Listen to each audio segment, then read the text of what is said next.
Hello dear students, how are you all? I hope you all are doing well. Today in this video we are going to learn about single column cash book part 2. Okay, so we are going to do second problem with its solution, and I'm going to give you a practice question where you need to solve it and comment the answer in the comment section. I welcome you all to Jayanthi's Academy of Commerce and Management. So without any delay, let's get started. Prepare single column cash book from the following transactions. Okay, before solving the transactions, you need to read the question, understand whether it is cash transaction or credit transaction, receipt or payment, and then you have to solve the problem. Okay, so before doing that, open your books, start writing, and take a screenshot of the question. As I have already explained you about the details how to write cash book, the rules and regulations, that is cash book relates to real account. Real account rule is debit what comes in and credit what goes out. Okay, so debit side whatever you receive, all receipts are written there, and whatever you pay, all those things you will be writing on the credit side, because credit what goes out. If you haven't seen single column cash book part 1, link is given in the description box. Go and check it out. Transaction number 1, on date 1st February 2019, commenced business with cash 30,000. So whenever you commence business with cash, so what is happening? Cash is coming in or going out? It is coming in. So debit what comes in, you have to write on the debit side to capital account 30,000 in the cash column. Draw the pro forma. You will have date, particulars, ledger folio number, amount. Again same repeats. Date, particulars, LF, amount. Debit side, credit side.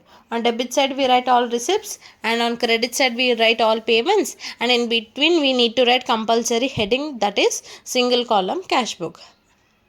First transaction is to capital account 30,000. On second we have cash deposited into bank. When you are depositing cash into bank, you are giving it, you are paying it to the bank. Okay, so it is payment. Payments are written on the credit side. Therefore, you write on second by bank account 20,000. On third, purchased furniture for cash. You are purchasing furniture for cash. So it is cash transaction. When you are purchasing, what is happening? You are paying. Furniture is coming in, but what is going out? Cash is going out. As I already told you, in cash book, you need to concentrate on cash, whether it is coming in or going out. So when you are purchasing furniture, cash is going out. It is payment. So you have to write on the credit side. Buy furniture 1100. On 5th, paid for Wi-Fi connection 1000. Paid means it is payment. So all payments on the credit side. You need to write 5th date, buy Wi-Fi connections, account 1000. Sorry, I skipped 4th one. 4th transaction. Sold goods for cash.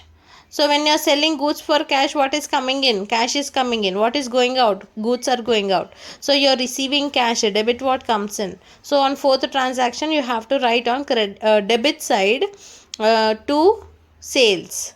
To sales account 2100. On 6th, cash received from Krishna. You are receiving cash from Krishna. It is receipt. So write on the debit side to Krishna's account 5000. On 7th, cash sales. Sales means cash is coming in. Debit side receipt to sales account 1800. On 9th, received cash from Anuradha 2000. You are receiving cash from Anuradha.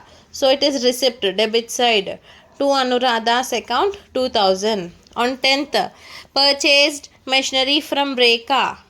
See, in bracket I have mentioned you that it is credit transaction, but in your exam no one will mention like that. You should only identify the transaction, whether it is cash transaction or credit transaction. How you will identify it? There he clearly mentioned purchased machinery from Rekha, but they didn't mention for or for cash. Only Rekha is mentioned. So therefore it is credit transaction. To know more details about how to identify cash transaction or credit transaction, I have already made video on identification of transaction. Link will be provided in the description box. Go and check it out. So therefore this 10th transaction will be ignored. You should not write anywhere in cash book because it is credit transaction. We are preparing cash book, that means you have to write only cash transactions. Clear? Okay. Next, on 11th, cash withdrawn for personal use. So you are the owner, think like that. You are the owner, you are withdrawing cash for your personal use from the business. Okay, so for according to business entity concept, owner and business is treated as two different people. So whenever owner withdraws his money for his personal use, he should be liable to pay back the amount. వెనక్కి కట్టేయాలి డబ్బు మొత్తం మళ్ళీ బిజినెస్కి. Okay, he is liable to pay back the money. That's why it is treated as drawings.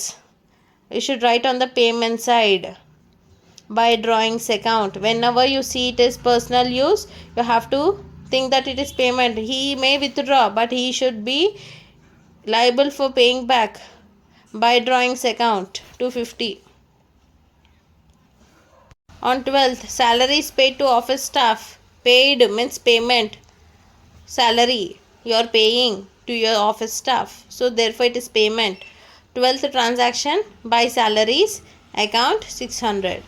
On 15th, received cash from Sita Lakshmi. You are receiving from Sita Lakshmi, means it is receipt. Received means so write on the debit side to Sita Lakshmi's account 2500. Next, on 27th, rent paid to landlord. Obviously you will pay rent to landlord only. Paid means it is payments on the credit side. Debit what goes out.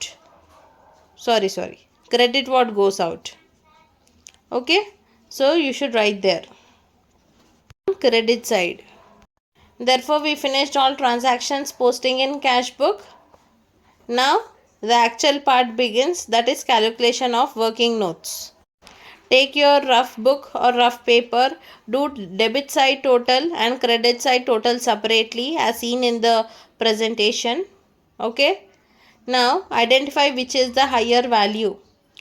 Write separately like this as you see in the screen. Higher value, lower value. So whatever higher value you got, that is on debit side, you have to write on the both the sides of balancing figure. Okay, from higher value you have to minus lower value, that is credit amount, because we got credit less. Okay, then we will get balance of 20,100. Debit higher value is 43,400. Credit lower value is 23,300. So if you minus it, higher minus lower, you will get balance of 20,100. That is your answer, where you need to write on the credit side, because credit side only we got less balance. See on the screen how balance is written.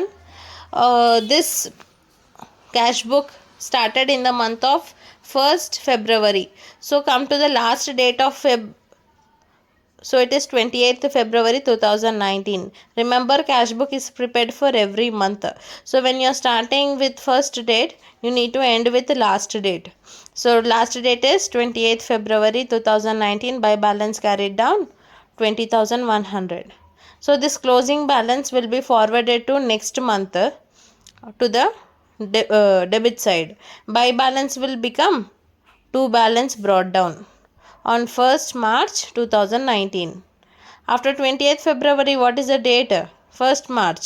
So write 1st March 2019 to balance brought down 20,100. With this we will finish the problem solution. Okay, understood? I hope everyone understood this. In the next page I am giving you practice question. You need to take screenshot, do the problem, find out the balance and comment in the comment section. What you will comment? The balance, the answer you need to comment. Okay. Double column cash book will be uploaded in the next video.